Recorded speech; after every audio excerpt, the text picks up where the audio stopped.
Alright, so y'all spoke and I listened. Several of y'all have made it pretty abundantly clear that you want me to showcase more non-alcoholic drinks. And well, truthfully, it was always part of the agenda, guys. I never forgot about y'all. But I figured that now was the time to debut some of these non-alcoholic drinks before y'all really come for me. And thus here we are, where I bring you the first with my Just Peachy Cane and Cream Smoothie, inspired by my recent peach picking adventure at Wheat Orchard Family Farm, and my feeble attempt to eat a more balanced nutritional diet. Let's get it!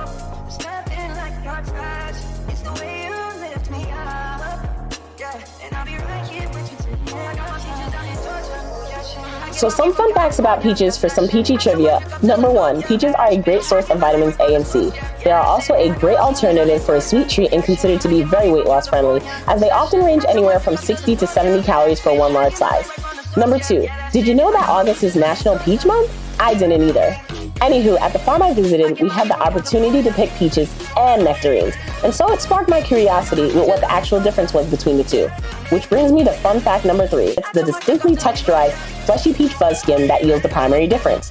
And its purpose is protection from pesky bugs and pesticides. This is so freaking delicious. Now it's your turn to try this delicious smoothie after an intense workout or on a nice hot summer day. All the ingredients and full recipe can be found on my blog, La Vie de la Fête. Cheers!